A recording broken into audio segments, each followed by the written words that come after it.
Hello guys and welcome to the MSC Performance podcast. It's been a couple of weeks but we are back, myself and Mark. We've had a little rendezvous and we find ourselves back on a Friday afternoon. So Mark, have you enjoyed your, not time off, but since we last spoke on the podcast, how have you been? What have you been up to? How's life?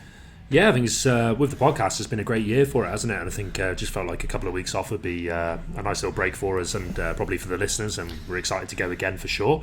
Last couple of weeks have been good for me, mate. Yeah, training's going well, work's good. Feeling good about life, feeling full of energy and feeling strong, fit, and yeah. Things are going well at MSC. Lots of exciting stuff coming up. Yeah, we just announced the Combine, so that's pretty cool. A little bit of a variety from the Metcon Games, but same idea. Everyone's still getting involved in all the events, but just working individually rather than in groups. But I think it's going to be a little bit of a nice subtle change. Yeah, it's Metcon Games with a twist, isn't it? It's just like, just expect it to be the same sort of thing in terms of intensity of events and things like that. Maybe even a little bit slower, I'd say, than the Metcon, like in terms of not loads of kind of beasting. It'll be a little bit of power and speed stuff in there as well, and as you say, more of an individual basis rather than team, but definitely open to all ability levels. I think that's probably the one bit of sort of concern we've had is some beginners being a bit nervous about coming in and trying it, but we've got options for beginner, intermediate and advanced, and it'll be the scoring will be done accordingly to that. So yeah, the weights are scalable, the events are scalable, so everyone will be able to complete it. And actually in the past with the Metcon Games, we've had some stuff that not everyone's been able to complete, so if anything this is probably a bit more accessible. So yes, yeah, definitely. If you advance, you're going to be pushed, you're going to be able to slug it out. If you're just kind of getting started, you just kind of want to test yourself and get used to being in those uncomfortable positions where like you're not used to that scenario, it's a great chance to get involved, and it's a great chance to meet people, enjoy the social, and the social's going to be good, man. I think it's been a while since we've done one. We're trying to build up some excitement around that. Venue TBC, but the costumes, we're back to Halloween. We are back to Halloween, yeah. So we'd like some. It'd be good to see some fancy dress in the evening. So we'll be doing some. I think historically everyone's secret, but always made a good effort. Eh? Yeah, definitely. Yeah, the Halloween ones are always a big night. That's always like I go as far to say it's the biggest night. It seems to be the biggest night. We always do a massive Halloween, and then we get to the Christmas parties, and everyone's knackered from the pies. Yeah. So this kind of Halloween's kicks off. A big one. This kicks off the start of the social season. So yeah, man, that should be good. Yeah. Sign-ups available now on Team Up. You can DM us if you haven't got the Team Up, and we can add you onto the thing. It's £35. You get a t-shirt and you get a great competition, chance to win some prizes, a chance to have a good time and push yourself. Yeah, get involved. Awesome. I'm going to talk a little bit about nutrition. It's been a while since we've talked about it. I had the idea because I was listening to a review of a meta-analysis that was looking at two diets, a Western diet versus a kind of more bodybuilding diet, and actually how the same calories can lead to different outcomes in terms of weight loss. Because I think everyone talks about calories being the most important thing, and we all know that is true. But within this diet, there are little things that you can do to kind of manipulate that if you have got a goal of losing weight. And one of them was talking about how it's not about what you eat, it's about what you metabolize. And actually, what's really popular at the minute, I heard someone, it was actually on, someone laughed because it was on Smooth Radio, but they were talking about the kick. Like a bit of Smooth. I do like Smooth, Mark. Unironically, I listen to Smooth Radio now. But talking about fibremaxxing is what the kids call it, and like maxing out the amount of fiber that they're eating, like literally like 50 to 60 grams a day, which I think the Western diet is quite restricted in fiber.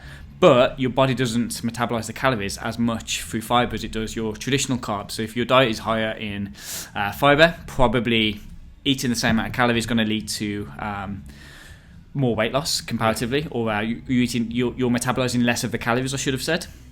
But then the other one was looking at like the protein, the thermogenic effect of that. There was also talking about resisted starch, and I don't know if you knew about this, but if you cook your potatoes and then they cool down, they have about 20% less calories. Mm-hmm.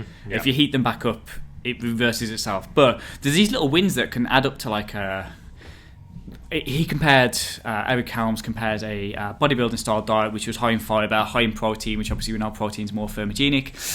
Also almonds with the skin, there's something in the skin that resists the amount of calories that you actually metabolize. If you add all these things up, it can add up to like 300-400 calories a day, which adds up to a hell of a massive difference over the week, over the month.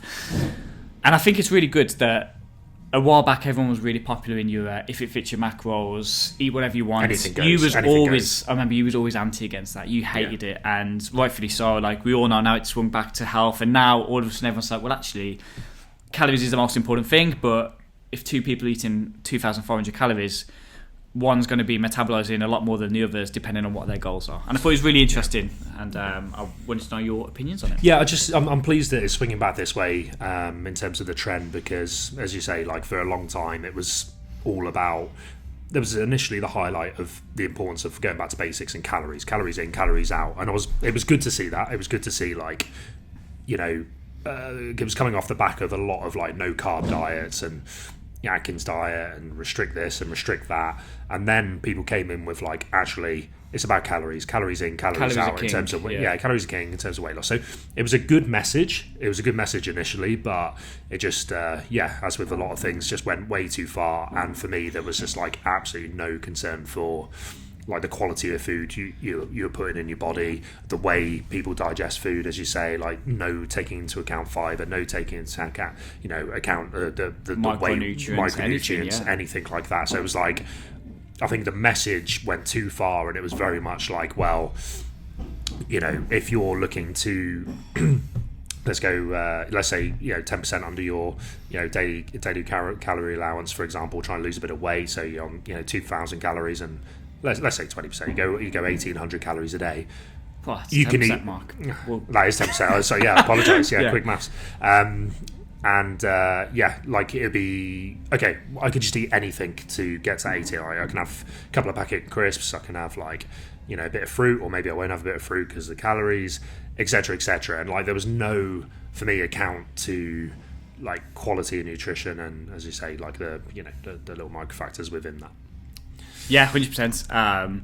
There's a few things there that is going on. Is like the amount of calories that you're actually absorbing and actually utilising out of them, but also just the adherence to the diet. Because I think the problem with people is that when you tell them one thing, they absolutely run with it. So you say you can eat what you want and lose weight, which sounds amazing, and then all of a sudden you're eating, because it was a meme, but everyone was eating Pop-Tarts and everyone was eating, you're having cereal for lunch. Yeah. And it was like, oh, amazing, like I'm still losing weight. And I think like what happens eventually is because that food as well as like how much you metabolize is actually like it's not satisfying. There's no satiety that comes with it. When I was doing like weight cuts, would eat ice cream for like the last 2-3 meals to actually have less volume of food, and I would have 600 calories of ice cream and almonds, and I would be starving within half an hour. So actually, like there's a lot more that goes into it, and actually, longer down the line and long term, it becomes hard to sustain. But yeah, man, like from a performance perspective, I mean, you always used to say, like, is having a pizza the same as having, like, from a performance perspective, as good as having something else? It isn't, is it? Yeah. From a calorie perspective, looking at nothing else, it probably is, but from that, it's just not the same. And I'm glad that now people are starting to look at the bigger picture. And I think some of it's getting older. You naturally shift more to health. But I also think that the whole demographic has become a little bit more health orientated. Like, everyone's doing cardio, everyone's eating healthy foods. There was definitely a shift in powerlifting kind of like lifestyle. There's a couple of high-end powerlifters that have started talking about like the diets they're on are now like ridiculous. There's like that Key and Fit does a lot of posts about his nutrition, and it looks amazing. It's real healthy. If you delved into it, it's fantastic, and that's really changed like the lifestyle of powerlifting and what that means. Because it used to be, your sours, your sour sweets, you have 2 cans of Monster, and that's dying out now, and I think that can only be a good thing. Yeah, for me, nutrition should fuel performance, and whether your performance is being an elite athlete, or whether your performance is being a sort of regular gym goer, or whether it's just someone who's not even particularly into training, like it needs to fuel your body. That's the thing. Like everything you eat, everything you drink is has an effect, has a cost, has a reward. And I think of course we've explained over the years there's always room for sort of not worrying about like having the biscuits, having the thing or whatever. Like not everything has to be super nutritious, but yeah, I do think we need to swing back to a little bit more thinking towards food fuels performance. And as long as we're within roughly the calorie restrictions we want to be in. But if the allowance is 2,000 calories a day or 2,500 calories a day, like for me, it just makes complete sense to make that as get as much out of those 2,500 calories as possible.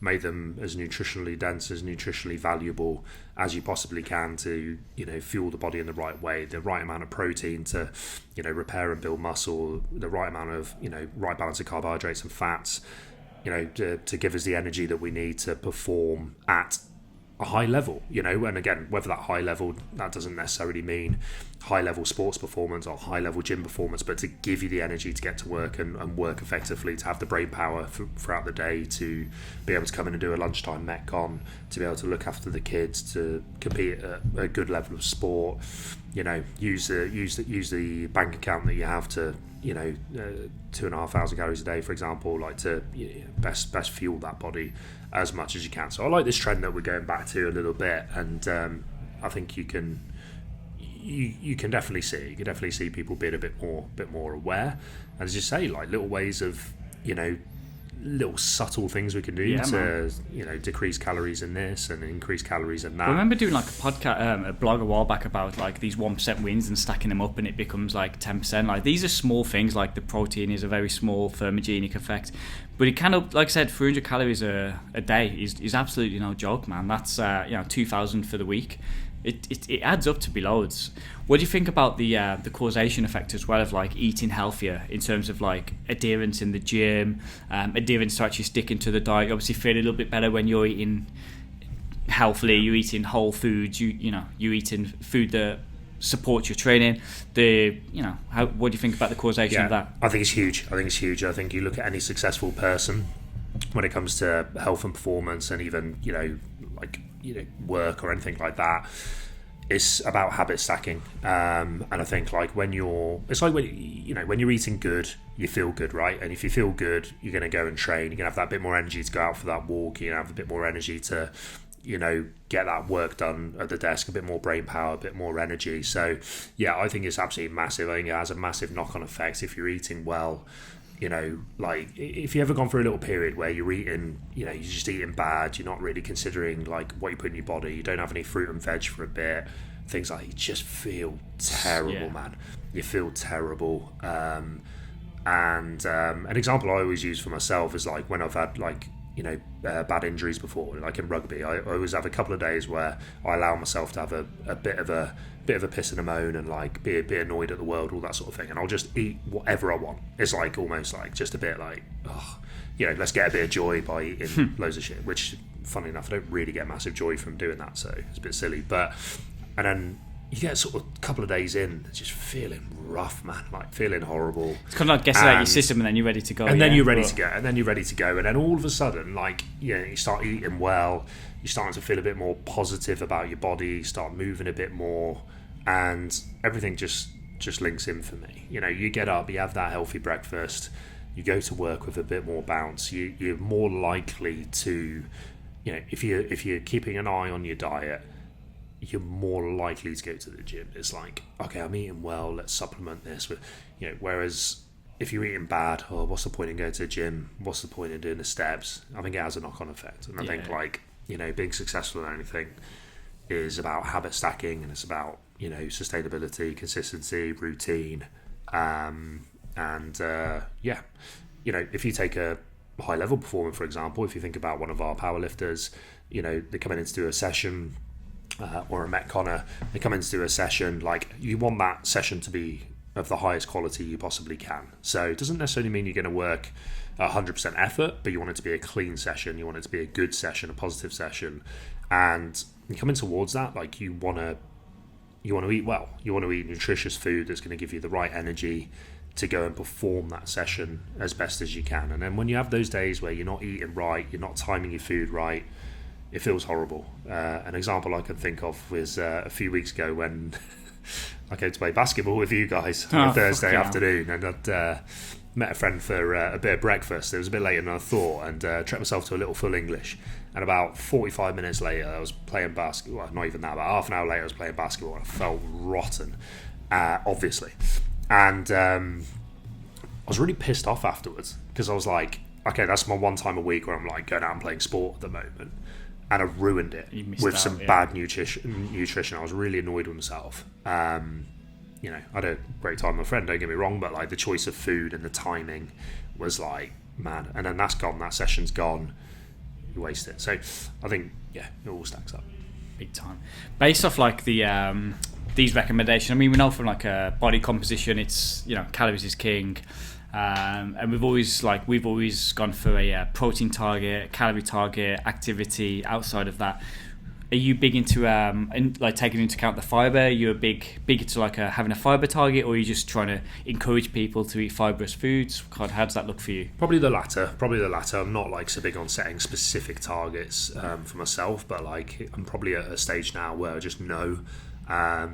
So, you know, if I talk about my own nutrition, I could just feel it. I could just feel a bit of a difference if like my fiber's down a little bit. I'm not necessarily trying to hit specific targets every day, but I just know when I'm slightly off, and then I'll try and increase accordingly. If I'm ever like doing nutritional work with any clients or anything like that, it's definitely something that I look at.